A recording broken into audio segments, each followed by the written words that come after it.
Okay, we are going to start on time. It looks like we have a few dozen or so folks on the call. So first and foremost, thank you very much, everyone, for joining us. If you have trouble hearing me or seeing any of my screen, please shoot it in the chat and I'll try to resolve it. But other than that, I think we are. By way of introduction, my name is Steve Coutts. I'm VP of Sales and Data Partnerships for Cherre. I want to thank Cherre Tech for allowing us to do this very kind of hopefully fast-paced 20-minute session. We do have a little extra time at the tail end. No one's in this room afterwards, so if you want to linger, feel free. Questions.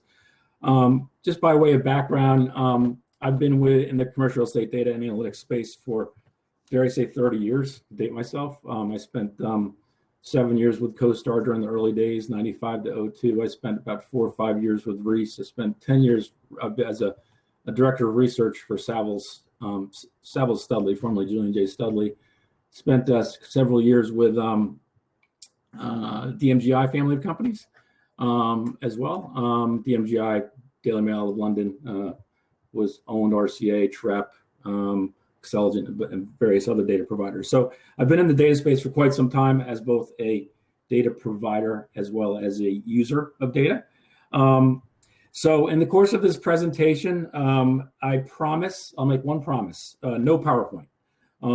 We will we'll just simply access our online tools, and we'll try to eliminate that by PowerPoint best we can.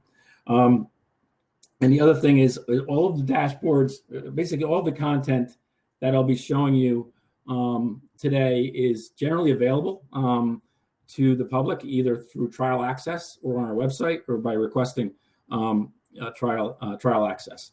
Some of the dashboards that I'll be showing you were built for specific use cases, so they may or may not be available. Generally speaking, almost everything that we've reviewed today you'd be able to gain access to on a trial basis in the event there's interest in moving forward. First thing I want to just touch on, those of you who've been around the block for a while, like myself, the historical challenges in regards to data and data connection and disparate data.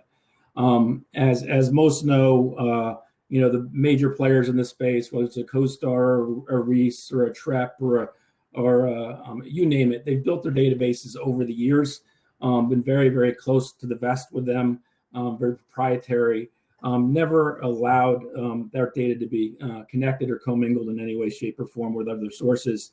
And the fact that it's so siloed makes the process of doing research, due diligence, benchmarking a very challenging and expensive task. And generally speaking, data did not and has not spoken with each other in the real estate space. I mean, unlike the financial markets, we have the luxury of a CUSIP and the markets are very transparent. In the real estate markets, you need to go to one place for lease comps, another place for sales comps, another place for tenant data, another place for propensity to default. I mean, you name it, you need to go to all those different places and try to pull that together through your analyst team to arrive at answers to the hard questions.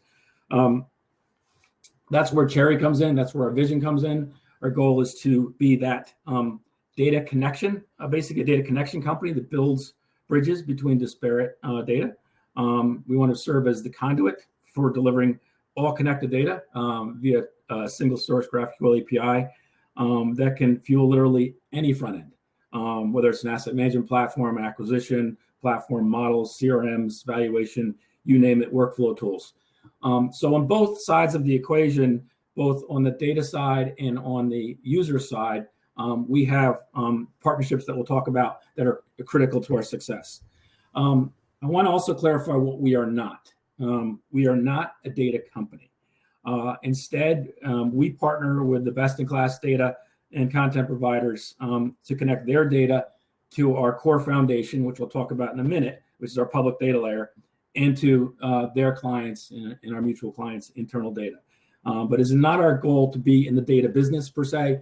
By doing so, we would alienate our partners that are critical to our success.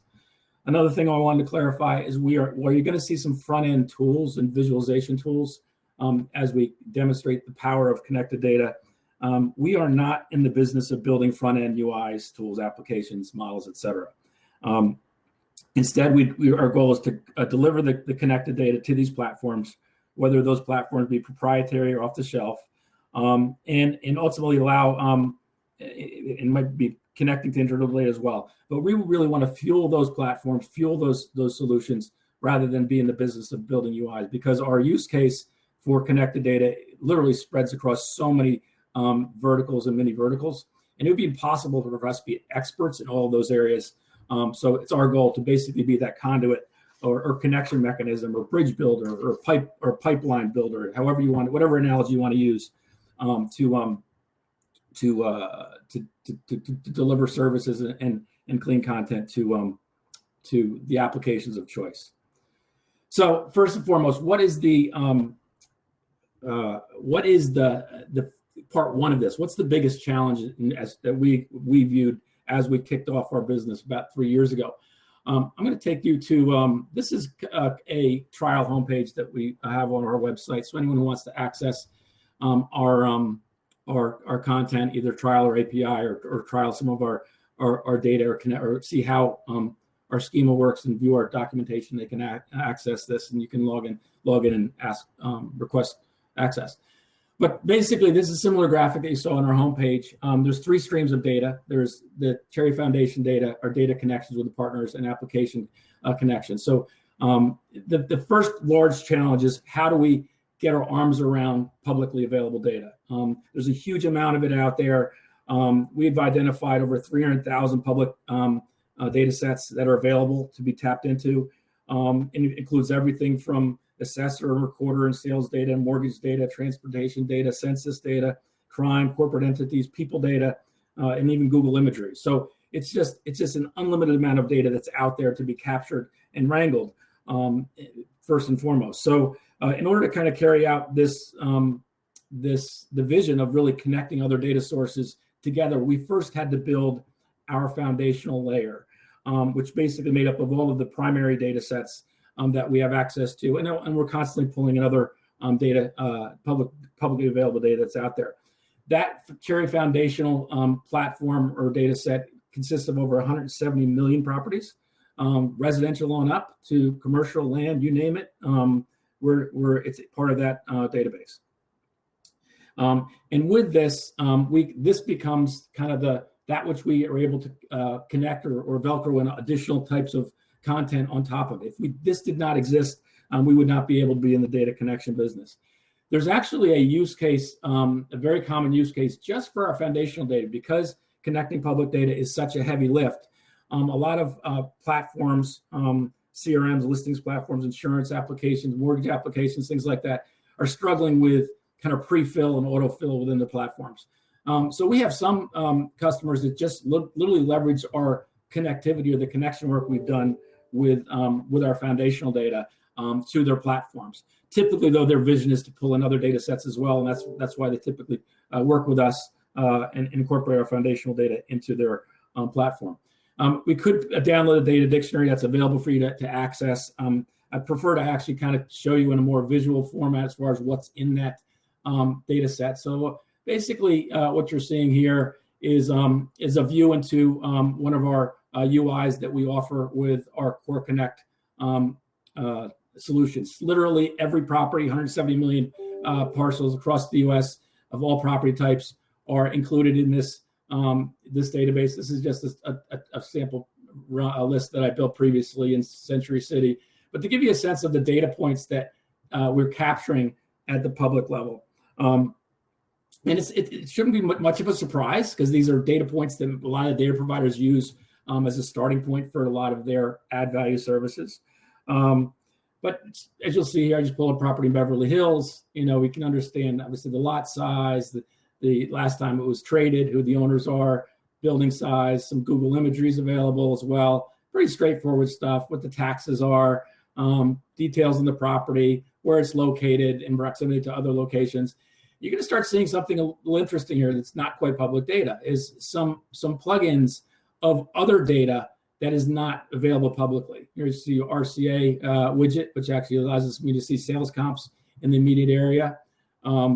Jumping back to another nuance in regards to what our engineers are working on constantly is unmasking ownership. So within a given property, we do a little triangulation to figure out who's under the LLC, who the people are, contact information with them. Again, all part of our foundational data. Transaction timeline, what's been happening over time as far as sales, mortgages, and even CMBS debt in many cases. So here's a case where we connect in TREP data to actually get some insight into what's available, the CMBS aspect, those properties that are secured by CMBS. Oh, and here's a plugin for SafeGraph. Okay, so this is pulling in SafeGraph data. So again, as we add in additional layers on top of the public data, you can get more and more insight into what's happening. SafeGraph, basically point of interest data, to what extent people are visiting certain locations, what's in the area. Oh, and then down here we have CompStack. If you're interested in leases in the area as well, we can pull that in. So literally, we start with what's generally available, and then to the market, and then we begin to connect that data in item by item to data sets that our customers may in fact subscribe to. In addition to that, the usual suspects in regards to demographic data that people might be interested in, as far as like what the crime rate is in the area, or what household income is in the area. Things like the various heat maps are available within our platform, but basically it's part of our core foundation data. And I can get a view on exactly what the household income breakout is, what the crime is, what the population age is for that given zip code. So again, we pull together as much public data as we possibly can as the foundation for our platform.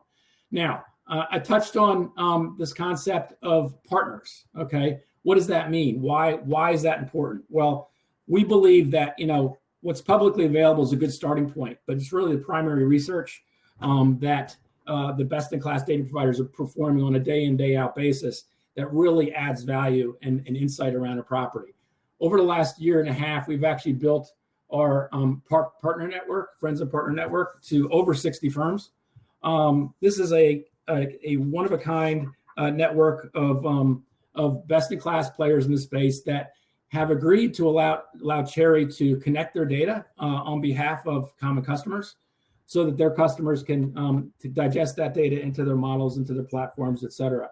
Partners are those that have actually provided us with sample cuts of their data, so we've already understand how to connect their data, and really all we have to do is turn on the valves into the customer API. Friends are those that are familiar with our platform and ultimately would work with us if in fact there's a customer who's interested in connecting their data. So partners is a huge part of that second stream of information. Without it, we couldn't be successful. Why do people become partners of Cherre? First and foremost, stickiness. Data providers want customers for the long haul. And one way to do this is to integrate their content within their models, within their systems, et cetera. Also, raw data or API delivery through Cherre also provides an opportunity for upselling the solution. Indirectly meet some of the integration requirements. Some cases we help modernize our API. Sometimes we're facilitating the integration in cooperation with other providers or other platforms. The third stream of data that we are challenged with is the applications, the internal data. And again, there's a use case in this in and of itself as well, where I'm sitting on a large portfolio. I don't know where the current status of all my assets, et cetera, their performance, their financial performance, you name it. So with that, we have some customers that simply just want our help in connecting all of the disparate data within their various property management systems, the lease tracking systems, et cetera, to understand what they have, where they have it, who's managing it, how it's performing. They may want to understand what the operational performance looks like, average rent in place, price per square foot over time, physical occupancy, move in, move outs. This is all connected internal data that is also layered onto our foundational data. That's why it works.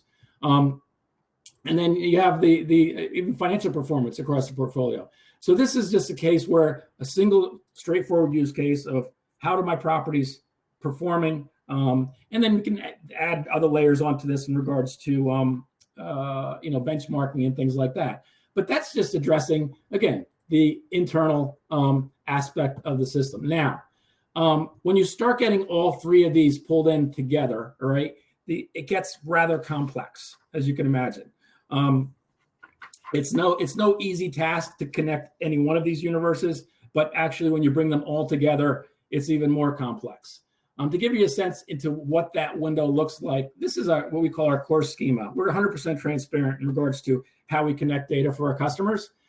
This basically shows you all of the dozens and dozens and literally hundreds of data sets that are connected within just our foundational data. And this actually demonstrates or shows exactly how they're connected with each other. So for any given customer, they can see how a given data set is connecting or interacting with the other, et cetera. But net, this is a huge task in making sense of connected data to kind of drive the power of the use of connected data. Now, lastly, what's with that? If I have all the data in one place and I'm in a position to query that data in one place that I never was able to do before, what can I do? What can I do? What new unique types of asks can I make of the data that I couldn't ask previously? At Cherre, we refer to these as power queries.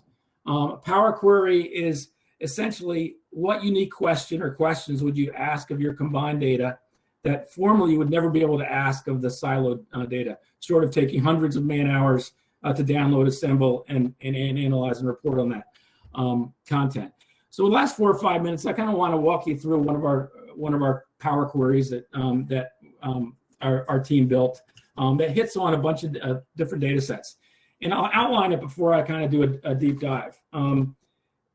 Here's the potential ask. And again, you're only limited by your creativity in regards to what you could do with data. But in this case, I'll focus on an acquisition professional who's potentially interested in identifying, on-market or off-market opportunities that may be underperforming in a given market or sub-market. So they want an opportunity to renovate, gentrify, whatever you want to call it, to improve that property, acquire it, improve it. And again, whether or not it's on or off the market, they don't really care. They're not entirely sure what sector they want to be in. They may want to be in office. They may want to be in multifamily. And they don't even also know what market. Where do we begin? Northeast, Southwest, East Coast, West Coast, Midwest, secondary, tertiary markets. Where do I begin? But one thing that they do know is they would like to be acquiring properties that have had historically low vacancy. So they might acquire a property that's high vacancy, but the submarket historically has had low vacancy. That would be of interest because typically properties tend to migrate towards the performance of the submarket. That's a little Reese quote. Two, they'd like to know that there's been significant rent growth over the last 5 years. So and to see exactly what that trajectory is. Also, a requirement want some kind of strong local employment growth, maybe some low crime as well. So would be helpful. Interested in larger properties, maybe 50 units or greater in multifamily, maybe 100,000 square feet greater in office. And with the results that they want to understand what the historical market fundamental trends are in the submarket. What are the recent sales comps? What are maybe points of interest around the asset that are going to help the property perform well in the future? They want to understand kind of rental rates and concessions. To what extent are they going to give free rent TI in order to attract tenants? And and to what extent can they figure out who the owner is, or the true owner is? So with that, I'm going to open up one of our Looker dashboards that allows us to do exactly that. This dashboard is actually querying across multiple data sets, restate, RCA data, BLS data, and our entire public data layer. So again, it's sitting on top of it. There's going to be dozens. Technically, it's probably hundreds of data sets that are actually feeding into this simple analysis. In this case, I'm going to be interested in properties. Let's just take a look at, for the sake of time, we'll look for multifamily properties. So I'm interested in identifying apartment markets.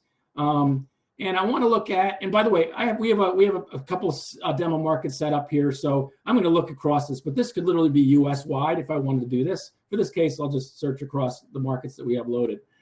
I'm interested in the most current year as far as current stats, but I'm also interested in understanding what the 5-year history is, what's been going on over the last 5 years. So I'm going to compare it with 5 years ago. In addition to that, I'm interested in markets which have a vacancy, let's say less than or equal to 8%, so relatively low vacancy. And in addition to that, I'm interested, I want to see some hyper growth as far as rents goes. So I want markets where asking rent on the multifamily sector has grown, let's say over 20% over the last 5 years. And in addition, I'd like to understand what the local employment looks like as well. And I'll go with that. So basically, it seems like really very basic searches, but generally speaking, you'd have to go to, in order to do this, you would literally have to look at 3,000 submarkets across the US, download that data, analyze that data, cross-reference that data. Instead, it's just a few clicks away, and I immediately have a list of submarkets that are performing quite well. Actually, the most important metric is, in this case, is asking rent growth. And I'll see that in Los Angeles, the Palmdale Lancaster submarket, where there's 13,000 units, okay? The average rent is $13.35. Over the last 5 years, we've seen the rent range go from $9.42 to $13.35. So significant rent growth. Vacancy, very, very tight market. Not only that, but vacancy has declined. It's declined from 4.7 to 3.4 over the 5 years. So all indicators are going in the positive direction. And currently total employment for there is 4.1 million. So let's actually take a drill down on this submarket. Say, okay, let's go. I want to go look at properties in that market. Well, actually, I can go ahead and launch another layer of searches within this kind of layer 2 of our Power Query, and actually look at the market dynamics specific to Palmdale Lancaster, and I can refine my search even further to actually find the properties I'm interested in. So what you're seeing here are market fundamental trends across the department in Palmdale Lancaster submarket. Net absorption, completions, vacancy, asking rents, total employment, all the trends that are important.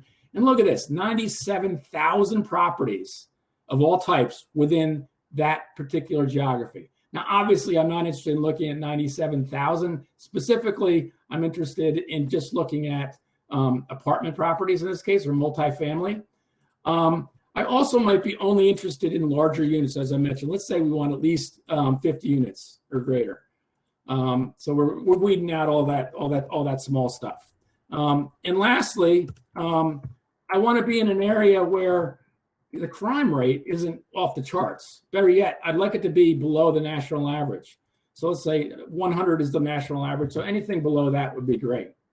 Now, by just doing those few searches, which are actually pinging dozens and dozens of data sets, I can now actually run this and take that, what was 97,000 properties within that specific geography, and find properties that are just multifamily, that are just over 50 units, that that are in areas with crime of less than the national average. That would be a potential target for me. And what do I get? We get down to 24 properties, and here they are. And what am I looking at? I'm looking at the address. I'm looking at where they are. I'm looking at the year built, the unit count. There's all types of data points we could pull in here. I'm looking at the average household income in the area, the crime in the area. Now that I've had that and I've run this, well, it would be great if I actually could see these properties and dive into these properties. Well, we have direct integration with our Core Prospect tool, which is what you saw initially. I'll bring that up here. Essentially, what you're looking at here is these exact same 24 properties in the LA submarket, and I actually could go down and take a look at any one of them. As far as the specifics of them. But the cool stuff is I'm not just limited to, again, the public data. I'm not just limited to the data points that I queried on, but I'm also, if I subscribe to the various data providers in the space, I can understand the property. Okay, great. This is in a submarket I'm interested in. I can understand the taxes. Maybe there's an opportunity to reduce taxes over time. I can understand, obviously, the location. But, oh, look at this. because I subscribe to RCA, I can turn that widget on and I can see the exact sales comps in the immediate area. That's going to certainly help me make my decision. Additionally, I can now understand who the unmasked owners are. All right, so here's the masked ownership. I would hit my head against the wall trying to figure out who to call, but we've unmasked those ownerships with the contact information and phone numbers so we can reach out to properties on an off-market basis. Timeline, what's been happening over time? What's the mortgages? What did they pay for it historically? Popular businesses in the area. Well, in this case, there's a child care center nearby. That could be helpful. 101 visits, only 0.6 miles apart. And lastly, if I cared about office rents, I could go ahead and see what's going on with office rents. So in just a few clicks, I was able to basically tag and query multiple data sets that were seamlessly connected, figure out exactly which ones of those 170 million, in this case, what it was, 60,000, I'm interested, find 24 properties that may or may not be in the market. I now can see all the attributes associated with them. I can make those calls to the contacts, and I'm off to the races. And most importantly, I want to kick this out to my CRM. It's as easy as a couple clicks to go ahead and download the property details and or the ownership contacts directly to my to a CSV or directly to my CRM, or whatever that case may be. So again, the power of connected data. There's no way you could have ever done this short of days, if not weeks of manual work just to do that one straightforward search. But this is just the tip of the iceberg in regards to what you can do with connected data if in fact it's all in one place delivered via single GraphQL API via Cherre. So with that, I went 6 minutes over, and I want to thank everybody for joining our session. I am happy to linger a little bit and try to address some of these questions if anyone is still online. Otherwise, Cherre will scrape these comments and we will get back to you shortly. Hopefully that was helpful, and have a wonderful afternoon. So with that, anyone else who's in the room, I'm just quickly perusing the questions. Thank you for the kind words. I'm curious, what would be in the demo? It seems for me that Cherre offers an ultimate data platform with millions of use cases. Matt, you're exactly right. It's one of the most challenging things in demonstrating Cherre is that it's a powerful capability sale that can only be harnessed by those that have the creativity and understand what to do with connected data. If you don't know what to do with the connected data because you've been doing things the whole way for so long, it's difficult. So what do we deliver? If we have a customer that's interested in subscribing, typically what we will do is we will create a custom API for them that connects a certain set of data that they already use, that they're comfortable with, a certain set of the internal data, and then we'll deliver that via an API for them to trial and incorporate into the platform. If they have no UI that it's going to ultimately, or destination, we'll actually build those Looker dashboards for them in conjunction with our core prospect tool for them to access that. So that's the reason demonstrating connected data is hard to do. The only way you can do it is to look at different ways you can query and visualize it. And hopefully that came across in the course of this presentation. Greg Coutts, it has endless possibilities. Amen.